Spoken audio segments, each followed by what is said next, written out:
Right. Yeah. Man, I had to almost had to take care of some. I almost probably sometime tonight. I'm getting tongue tied. I probably gotta do a Windows update next time it pops up because it says, "Oh, I can't unable to update at this moment." Blah blah blah. Why I don't know, man. Yeah, it's kind of weird. All right. Good afternoon, everybody. It's a Monday afternoon, late afternoon, and I hear me in the background there. Go ahead, I shut it off. Okay. It's a Monday afternoon. This is episode 8 of Movie Madness. Arknolia and the Doctor here. It is about 7 p.m. after 7 p.m. Eastern Time here, as how we're going to be broadcasting from now on. From now on, folks. And Just, tonight we're taking a look at a movie some that one of those movies that really leaves the movie viewing audience going, huh? yeah, some people liked it, but a lot of people didn't. I know. It was like, oh man, and it's kind of funny is that the man behind this storyline was one of the most successful writers in the 1980s, next to Stephen King, Danielle Steele, L. Ron Hubbard. His 1982 book Dianetics was such a his I don't know if it came out the same year, but this movie, or actually this book, which is Battlefield Earth, which was the book itself was a big success. It also helped spawned a lot of other books as well, and also spawned a concept album based on the book by one Edgar Winter. Right. And the movie that finally came out back in 1998, and it just tanked. It tanked. I mean, which is kind of I don't know what it was, but I think one of the big reasons was because of the star John Travolta. Now we all Well, know, that and it was a bad script. yeah. I mean, when you look at I only saw bits of it at the Leland City Club TV back a year after the movie came out. Actually, it was a bootleg, I think it was. But hearing John Travolta speaking almost like in his usual voice and not an alien voice or with his voice altered by the studio, he looking like some menacing cyber version of Rob Zombie. Just didn't really cut it for me. No, it was bad casting. Although Travolta's a decent actor and all that, And but it was bad casting for that particular role. along with Forrest Whitaker, he is a good actor himself there. But yeah, there were a lot of things about that movie that were just strange. I Right. remember one thing in particular that struck me at the time was the people of Earth at that time. I think they were caveman like or whatever. Yeah. Yeah. It They were takes. they were barely functional, Yeah. and yet they stumbled on this place that had a bunch of stored jets. Yeah. What are these? I don't know. Oh wait, here's a book about them. They read the book and suddenly they could fly them. Wow. And it's like all these people that trained years and years and years to fly. All they needed to do was read a book and they could fly an airplane. Yep. There you go. It doesn't work like that. Now But I these watched days in with that. social media and YouTube and other media outlets telling them how to fly a plane and all that. But I remember when that happened. I was watching and said, "What the heck?" Yeah. I mean, it was like, And also, I need to correct myself. It came out. The movie came out in 2000, not 1998. My bad there. So I gotta retouch the description there. And hard to believe. It's just well, when, like I said, I went the night either the night of the release or the night after release or whatever happened to be released near my birthday, and I was taken there for a birthday present with my brother, yes. and we both sat through that. We came out of the movie. We looked at my wife and said, "What the heck was that?" At the same time. Yep. Well, I thought you guys liked science fiction. I said, "This was not good." Yeah. And it's kind of obviously that the reason John Travolta signed up to play the film, because L. Ron Hubbard, the book's author, of course, is the founding father of Scientology. And of course, Travolta, along with Tom Cruise and a couple others, like the late Isaac Hayes, they're Scientologists themselves. So they figure, he sought actually, Travolta sought for years to make a film about the novel. He was unable to obtain a major studio funding due to concerns about the movie script and its connections to Scientology.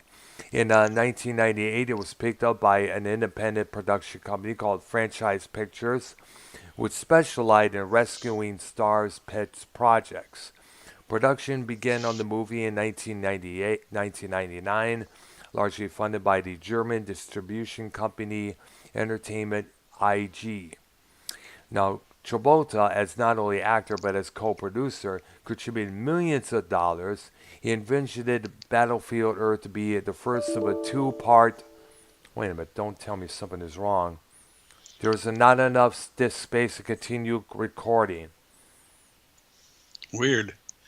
and I cleaned a lot of things out not too long ago.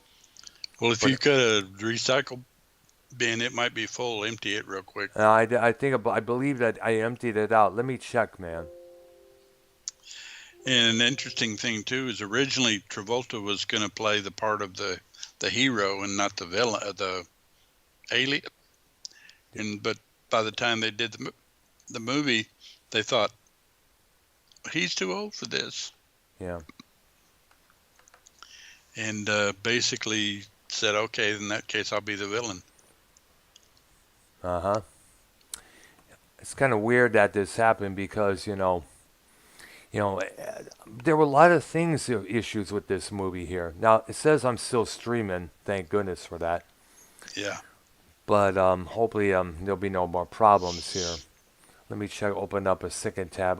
This has been going on a long time, and I don't like it one damn bit. To be honest with you, it's been pissing me off for a long time, man. Looks like I'm gonna have to probably clean out some of my download sections as well. I'm thinking. Yeah. Yeah. Either that or get an external hard drive. That's what I'm thinking. I gotta contact my nephew sometime about this whole thing there. Like it one damn bit. All right, I'm still live. I'm still live, man. Okay, and we are ready to roll here. Okay, we're still ready to roll here now. Now, going back to the story there, the movie was a critical and commercial failure, described as one of the worst films of all time next to Heaven's Gate from 1980. Reviewers criticized every aspect of the movie, including the acting, the script, special effects, art direction, and cinematography. Audiences reported to have ridiculed early screenings and have stayed away from the movie after its opening weekend. It received 7 Golden Raspberry Awards, which until 2002 was the most Razzie Awards given to a single film. It also won Worst Picture of the Decade in 2010. Franchise Pictures was later sued by its investors and went bankrupt in 2007 after it emerged that it had overstated the film's budget by 131. Actually, no, let me correct that. 130.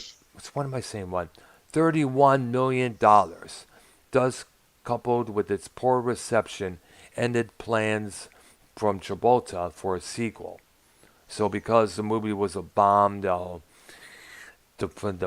company went bankrupt and got themselves in a heap of trouble. The movie didn't do that well, and there were no hopes of a sequel.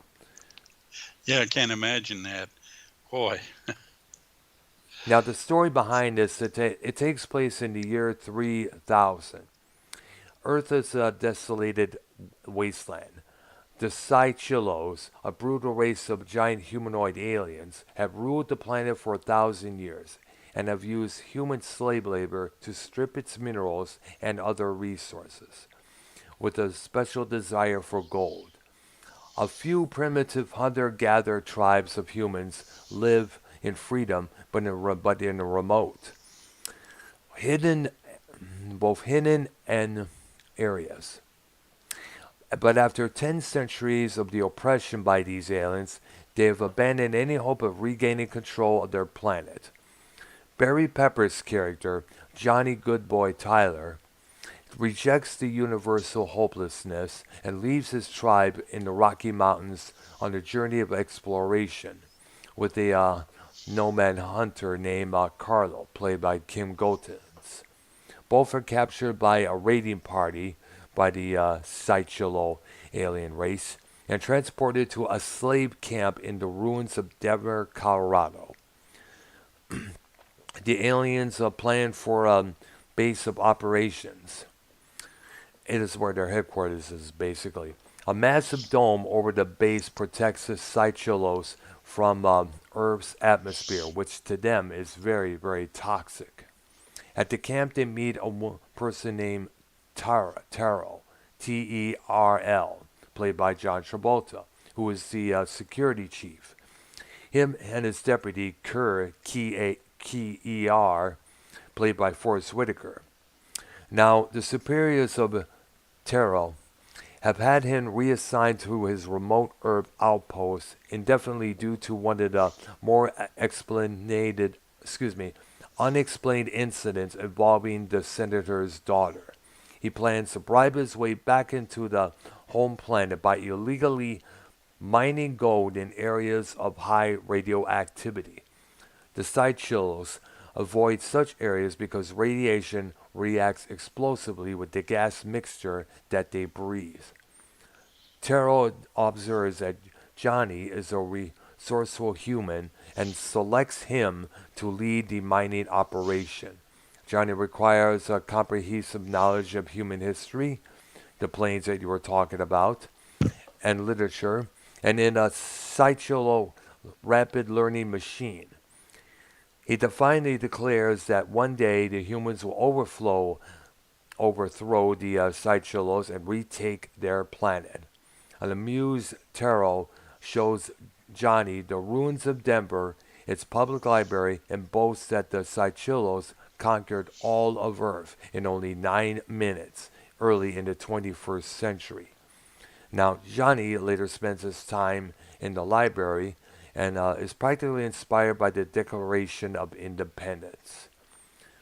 Now, Terrell gives Johnny a party of slaves and a Seychelles flying shuttle and orders him to find gold.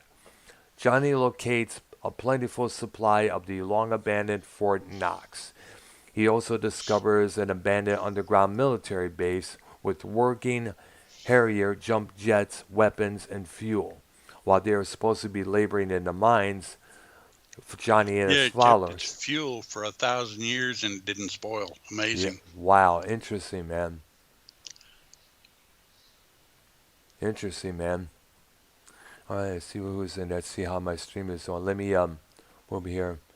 Thank you, Costanza. He hopes the new job is good. It is good, man. I'm really happy that I found this. Really did, man. After all this time, man. Now, where the fuck was I? Oh yeah. He also mentioned Johnny and his followers plot a revolution, training themselves in aerial combat using the military base's flight simulators.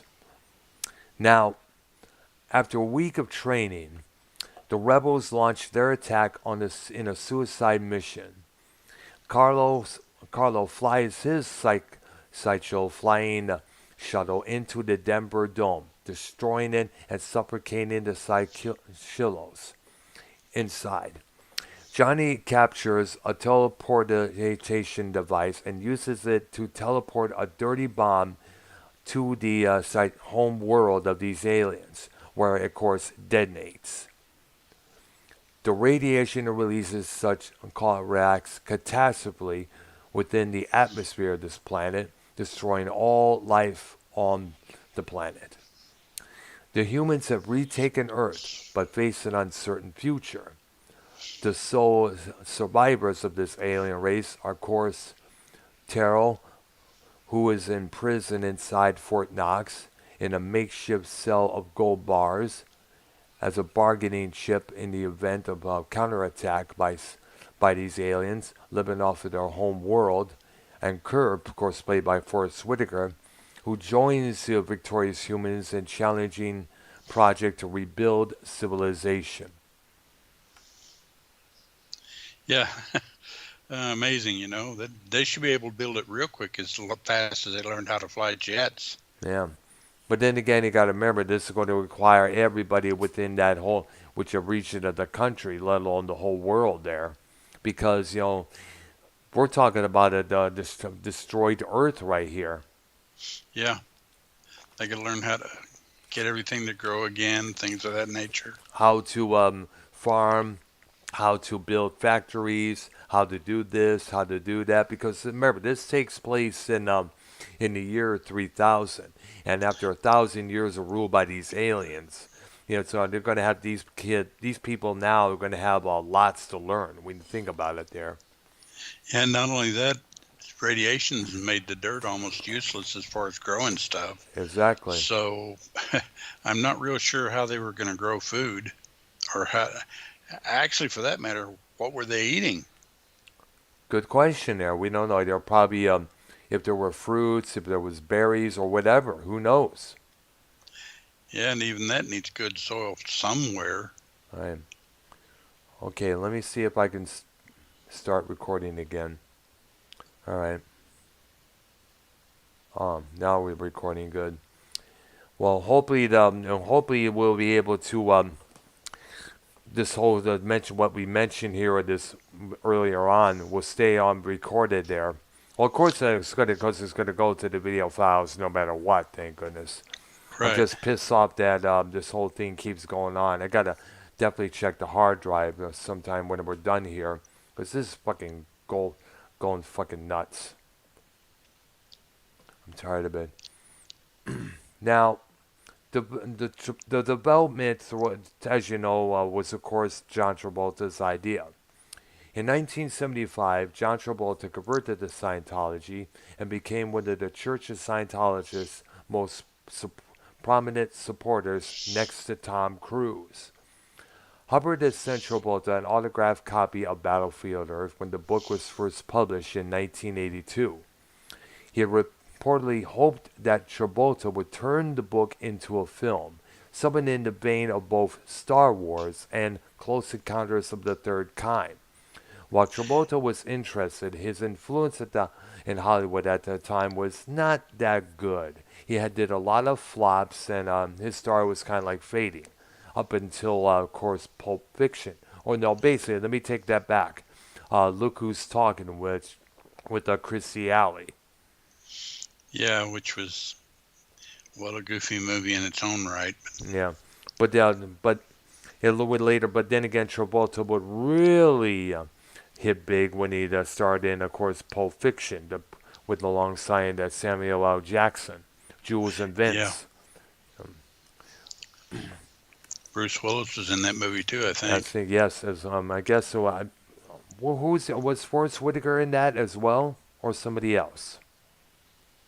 I don't remember Forrest Whitaker, but he could have been there and just was inconsequential, and I didn't notice him. No, we'll have to look it up sometime there. Now, in the back to the story. Now, he gained a renewed influence with the success of the 1994 Pulp Fiction, which garnered Travolta an Academy Award nomination for Best Actor. Now, throughout the years, he had not forgotten Hubbard's wishes to see the book become a movie. And he took on the task of making the book into, as of course, a movie. He described the book in interviews as quote-unquote Pulp Fiction in the year 3000.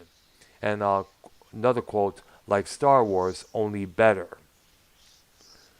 Now, he lobbied influential figures in Hollywood to fund the project, and purportedly too had required the aid of other Scientologists in promoting it.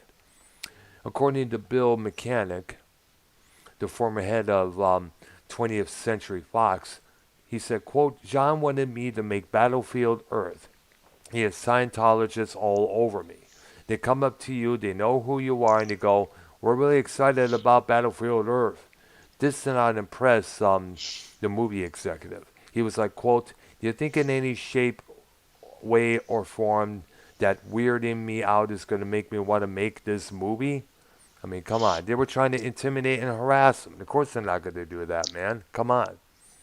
A lot of times that'll keep people from doing things. Correct, yeah, exactly. The same thing with the Mormons. One of our old neighbors at the place we lived at previously, he was getting pissed off because a lot of times these people were like would not leave him alone, to join the Mormon church and such. Yeah, they're pretty persistent. Yeah, I and have that's I and have that's relatives that are Mormons. and they often come up to you and do the same thing at times. Well, luckily they live in Utah, Nevada, California. Yeah, because there were a lot of times which says, oh yeah, we cannot forget these guys.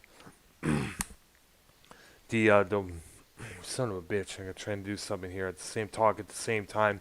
There we go. The Jehovah's Witnesses. They keep knocking on the Oh, same yeah. door. How many times they're trying to get your attention? They're very persistent also, I know, and that's the thing. And this is one of the big reasons why people look down on religion. which is sad because there's nothing wrong with religion. It's when people push it on you constantly, constantly, and won't let up. And Tom Cruise, another one of the big spokesperson for Scientology, he really, in a lot of ways, he did a lot of damage to this particular religion. And when you really look at this, it's you keep wondering, is this a religion or a cult or a cult which drains your wallet book? Because what I remember hearing about is that you have to pay a certain amount of money to get this information, another amount of money to get that information, which leads up to a next book that you got to pay $100,000 for another source of information. And the thing is, is it a guaranteed spot in the Golden Gates up in the sky? I'm not real sure how that works. That I don't know if L. Ron Hubbard meant it as a religion when he first did the concept, and people just took it and ran with it. Most Or likely. I'm not real sure what happened there. Someday I guess I need to see. Who was the girl that was a member since she was a kid and then left? Leah, let me look on her. Yeah, she was the one that was in King of Queens, and I can't Yes, I remember her remember. name. Leah Remine. I Yeah, think, yeah, she was the former. As you know, she was the longtime star of the King of Queens from '98 to 2007. She was also in the sitcom Kevin Can Wait from 2017 to 2018, alongside our Kevin James, and believe it or not, she's also, as we know, she is a former Scientologist, and she exposed a lot of details about the whole organization. She yeah, they're left trying real hard to get her ostracized totally because of that too. yeah, exposing Scientology, I think it's called. It was on the A&E network there. Right. Yeah. When she started of course, she left the organization and began criticizing the org. 2 years later, she released a Troublemaker, Surviving Hollywood and Scientology. It was a memoir about her experience with the religion and reasons she left it. And she followed up the book with a series explaining to highlight former Scientologists' experiences and some of the horrors and things they went through. Yeah, I think her mother was a member, and she, if I remember the story right, she grew up in it, and then later on was like, "Hey, wait, what am I doing?" Or something along that line. I think that was the way it worked. Hmm. Not real sure. Exactly, that's now. The reason she left, of course, it was owing up to policies forbidding members from questioning the management of the church leader, David Miscavige. What's his name? Is like I'm not real sure. I wasn't even sure who the leader was. Well, I think it was just David. It was well, his last name is spelled Miscavige.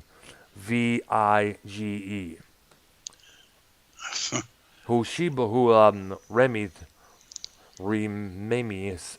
Fuck, I'm having a hard time pronouncing names. Son of a bitch. We'll That's just okay. we'll call her. We'll call her. Fucking hell, dude. Whatever Either, her first name is. well, her first name is Leah. We know that. Okay, we'll just go with that. Mini.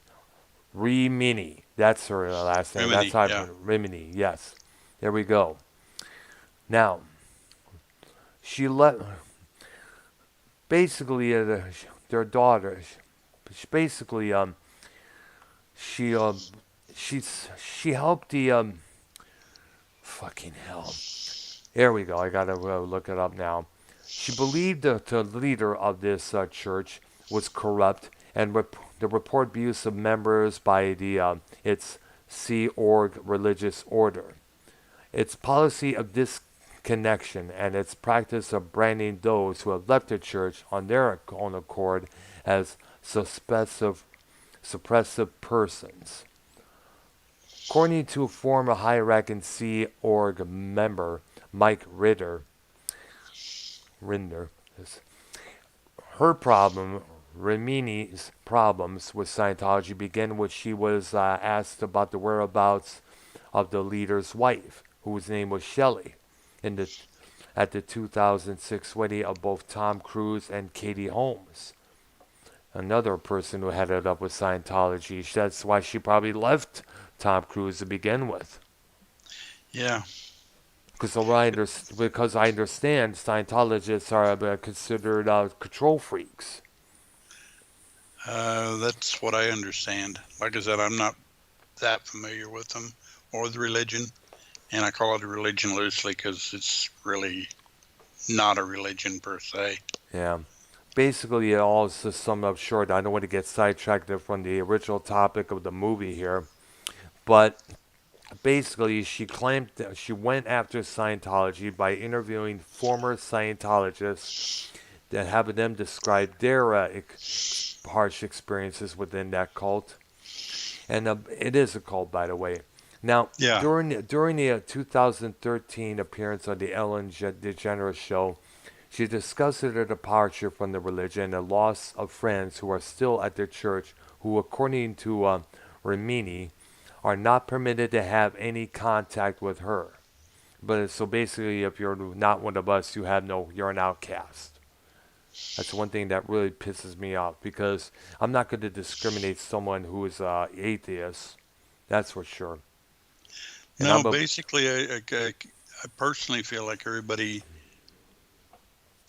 they are what they are, and they believe what they believe, and they have every right to do so. That's right. And I'm not going to discourage or dissuade anybody from doing what they think is the right thing to do.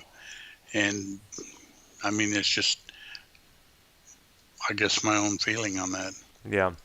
Too many people out there just trying to push their agendas and their beliefs upon everybody else Right. on these days, and especially on Facebook and on Twitter as well. Oh, Twitter is a cesspool. I know. That's why I don't really post anything on Twitter as much. Yeah, I'd probably have in a year 2 posts. I go there every once in a while just to see what's going on, and then when I see what's going on, I'm like, boy, I'm glad I sure don't come here much. I know. Gosh. Now, and the one thing I gotta mention is, I mentioned this in the video before there. I'm friends on my Facebook with Christians, atheists, conservatives, and liberals. I try to accept everybody as they are. Just don't shove your shit down everybody's throats. That's all I basically ask. Yeah, you believe what you believe. Hey, that's fine. That's your right. Express it once in a while, but also have consideration for others. Right. Like if you're going to be that anti-Trump, let's if you're going to have to be also anti-Biden. No one or the other. You got to keep it equal, man. Yeah. Now, back to Battlefield Earth. Oh, it was just the now franchise pictures was as I mentioned was this independent established company whose head Eli Samaha, a former dry cleaning mogul who turned a nightclub owner, specialized in rescuing the pet projects that certain stars came up with, such as Battlefield Earth and a couple other stuff that stars came up that I was hoping to get into either a book or a movie, particularly movies. Yeah. Now, a lot of times these kind of projects often get stalled a lot by larger studios. Now, being above board, so now the franchise company brought the stars on board at reduced salaries. The approach at Ellie's were made waves in Hollywood with this little reputation he developed. He was able to produce star vehicles more cheaply than the larger studios. Now his They unorth don't like that. yep. Now his unorthodox deals raised a lot of eyebrows, and the entertainment industry magazine Variety commented that they were often so complex and vulnerable as to leave outsiders scratching their heads. As Samaha put it, I said, quote unquote, if John Travolta wanted to make this movie, what does he want to get paid? Because I do not pay anybody what they make. That is not my business plan. Now, Samaha learned of Battlefield Earth from, of course, Cassian Ewes, pronounced or actually spelled Elwes, an agent from the theatrical company.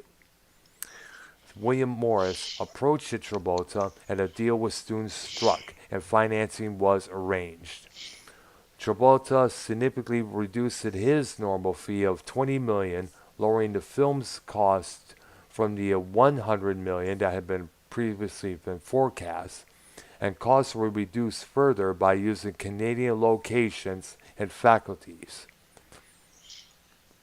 Now, the movie also was to be set up as an independent production for Morgan Creek Productions, which would release the movie through Warner Brothers.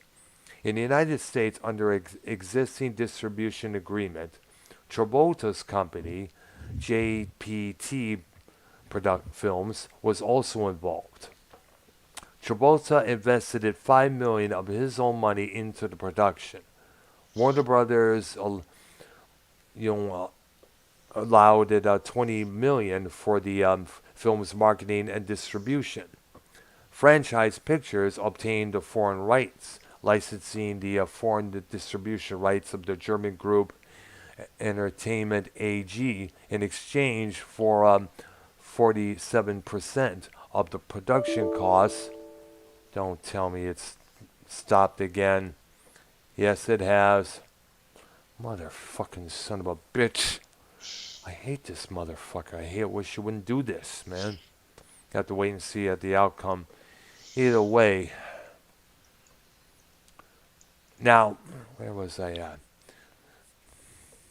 Now, the entertainment deal later became the focus of a legal action that would later bankrupt franchise movies.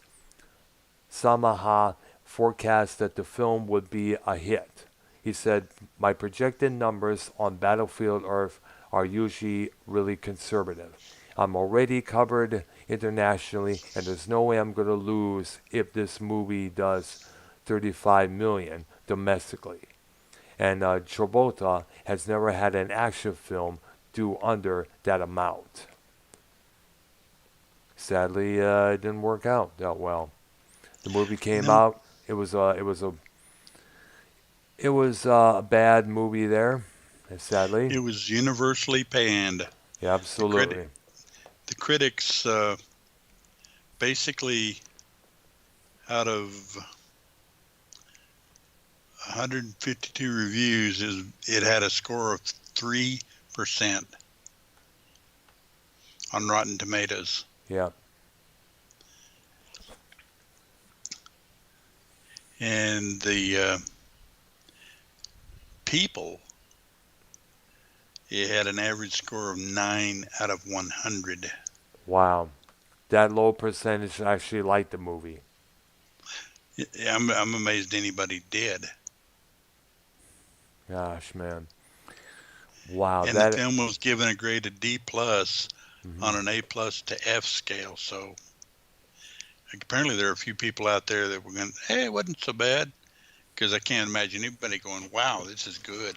Yeah, hardly anybody did. I just I couldn't really, as I mentioned, I couldn't see Travolta as a s- I mentioned this how many times already, but yet I can't help but mention because when you saw the movie, it was like Travolta talked normal. If I was correct? Right. Yeah, it could at least altered his voice or made him speak in a different different tone, whether it's like this or it's like this. But at least it could have at least altered his voice in the studio production when he went to do the editing there. Yeah, because you're sitting there, you're going, hey, you You know, wait. yeah, a Rob Zombie wannabe with the voice of Vinnie Barbarino. Yeah. Now the bad reviews of the movie and poor word of mouth led to a massive falling off its grosses, having earned it a 11.545 898 from the screen. So it's opening excuse me, son of a bitch. Its opening weekend, which by the way the screens were about 3,307.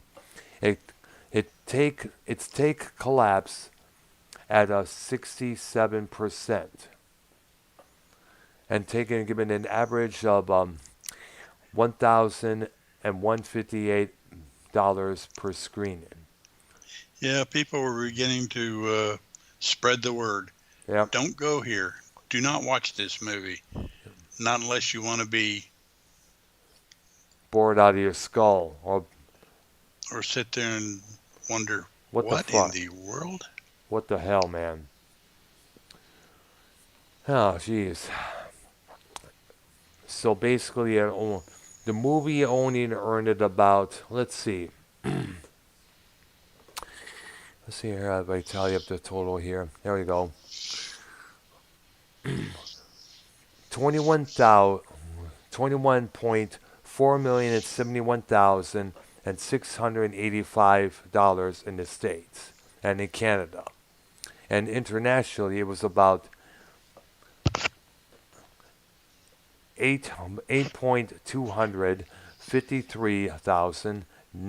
8.253,978 internationally, and it fell short of its reported at 73 million production budget and 20 million estimated in marketing costs. Financially, it was regarded as one of the most expensive box office bombs in movie history. Now, It was, man. and I it just think about that and I just wonder how anybody could sit through it more than once. yeah. And you also got to remember, a couple years later, Scientology, of course, as we mentioned, would be on the spotlight again, thanks to Tom Cruise running amok, jumping up and down on the sofa on the Oprah Winfrey Show and giving Matt Lauer of the Today Show some lip, Yeah. like he did there. So right now, Scientology, I guess, even though it still has its proud members, they often it has a bad reputation, believe it or not, when you think about it. Yeah. It's not like I'm going to run out and join it. Yeah. In the 2006 list, you know, it was considered the top 10 biggest box office failures. MSN Movies writer Kat Giantis placed the movie as tied with Ichiban. What's this movie called here? Let's see here. Ichikon. I think it's I'm spelled. not even familiar with that No, I movie. only heard about this myself. I thought it said Ichiban, but I made a mistake here. It's spelled Inchon. Both are sponsored by their respective cults of Scientology and the Unification Church for number 7. Now, of course, the DVD comes out the following year, 2001. It deleted one scene and including 2 additional ones, to the film's running time. The DVD also has commentary tracks from the director Roger Christensen and his production, costume and creature designers, as well as special effects, and including the alien that John Travolta played. It was a The, makeup test.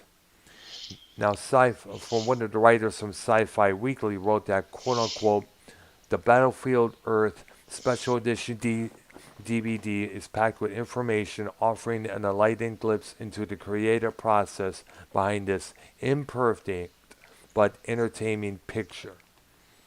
Now, Roger Salas of the Star Tribune described it as one of the best DVDs for a bad movie. that's odd praise. Yeah, kind of when you think about it there. A review of the DVD version in the Los Angeles Times was even more critical.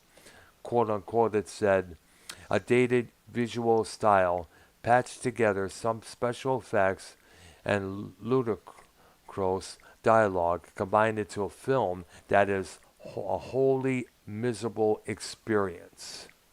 Now, there was also, in 2020, a Blu-ray digital combo pack was scheduled to be released this past September by Mill Creek Entertainment. Now, Why? I have no clue.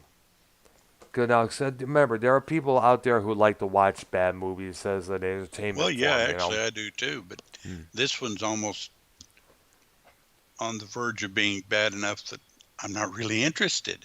Yeah. I enjoyed Plan 9 from Outer Space, but this one, wow. Now, tell me about it. It's considered the worst.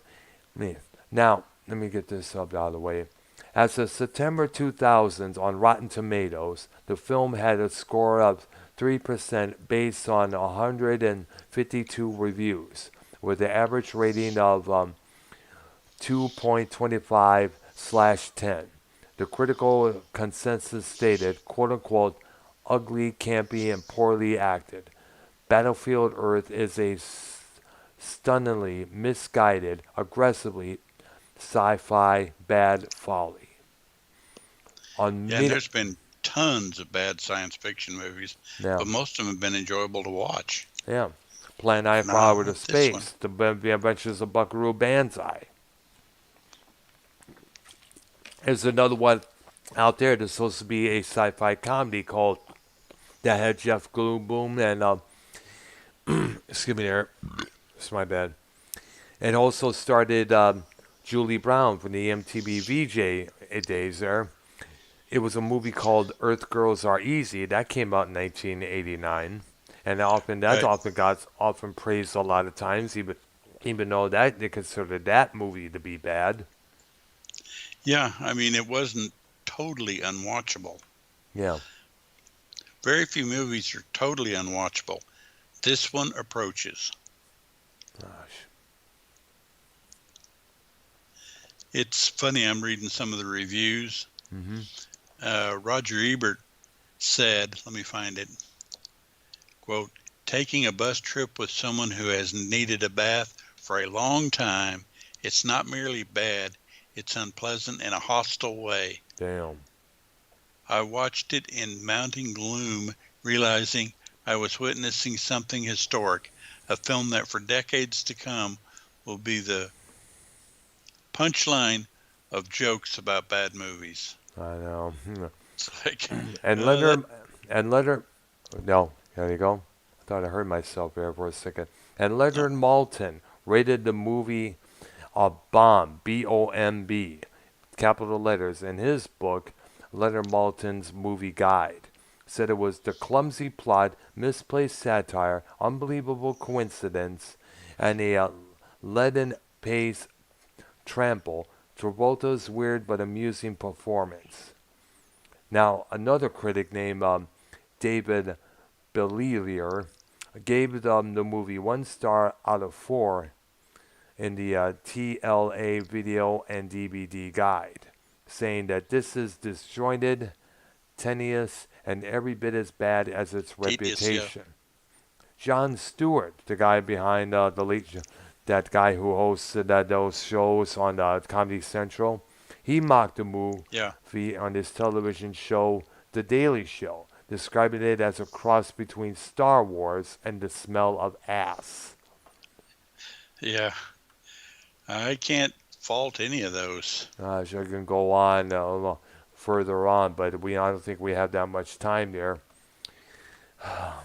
Well, there God, is one more worth mentioning. yeah, Rita Kempley of the Washington Post, I'll read this, says a million monkeys with a million crayons would be hard-pressed in a million years to create anything as cretinous as Battlefield Earth.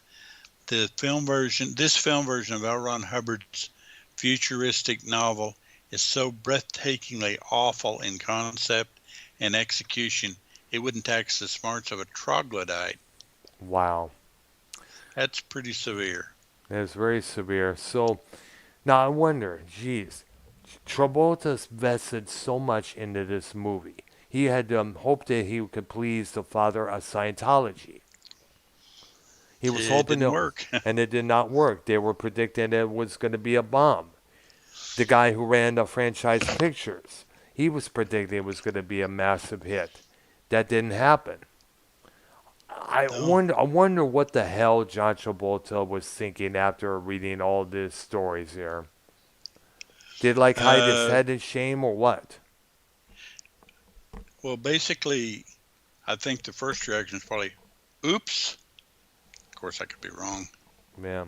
But then again, I think at the time, people were getting a little bit tired of Travolta, and all that stuff there. And of course, later on, his participation in Scientology would be later questioned when his son Jet had died. Right. And here's another thing that makes me mad about Scientology. As we all know, they don't acknowledge things like prescription medicine. They believe you can live without, although you could be cured by Scientology if you have a mental disorder, which is a load of crap. Yeah. Now, That's and here's the thing. I gotta laugh about this. They claim that the autism that their son Jed had was something called Kawasaki syndrome. okay. That's what I said as well. Sounds like a good, but that would sound like a good name for either a rock band from Japan or some sci-fi movie involving a bunch of Kawasaki cars. Yeah. Or maybe the newest monster from there. Yeah, maybe the syndrome of Kawasaki has now arrived to take on Godzilla. Sorry, homie. Godzilla beat you but to a pulp. Yeah. Uh,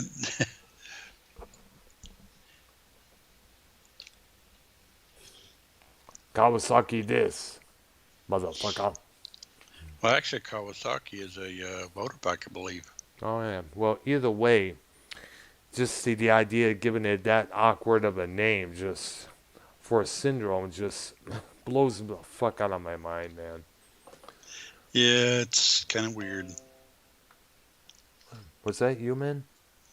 Yeah, I got my other computer going and it did something.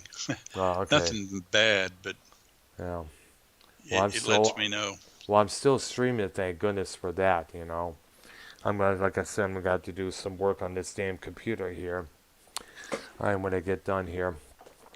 Yeah, be sure and check your storage because it sounds like your storage you need to dump some stuff. I'm thinking the same thing myself, man. Well, I'm gonna take a look at it as soon as I'm done with here, and I think this probably be it for today for our episode, I guess, of Movie Madness. I guess since it's about a couple Yeah, minutes to 7 there.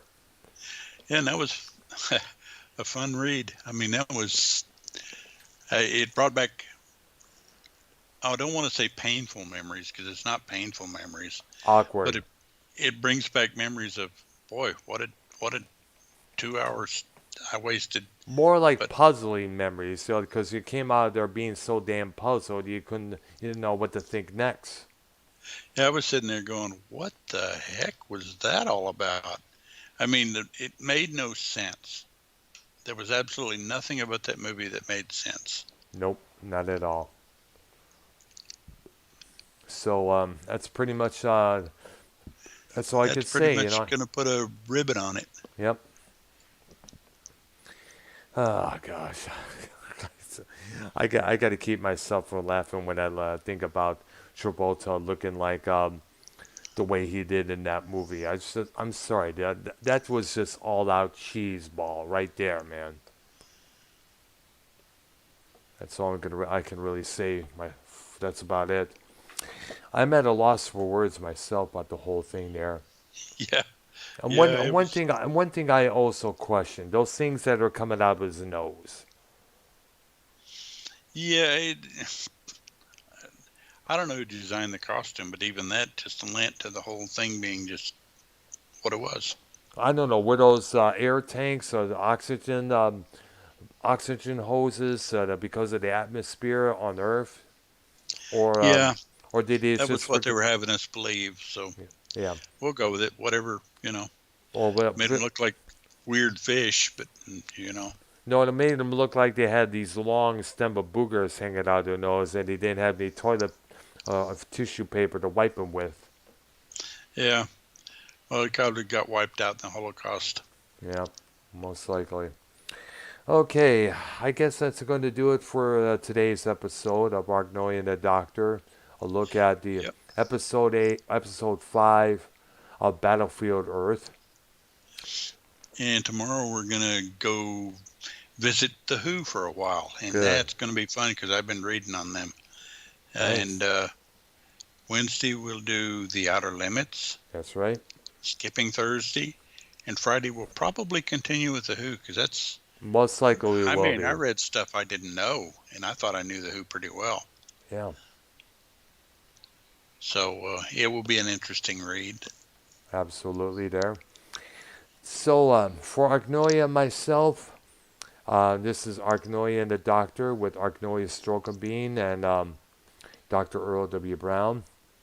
And we'll tune in tomorrow night as we take a look at the Who, and I guess it will be one of two parts. I know that about that. Quite likely there's a lot of material. Yep, yeah, there. All right, so that does it for today, and we will see you at 7 p.m. Eastern time. Okay. Alrighty. All right. Bye bye. Bye.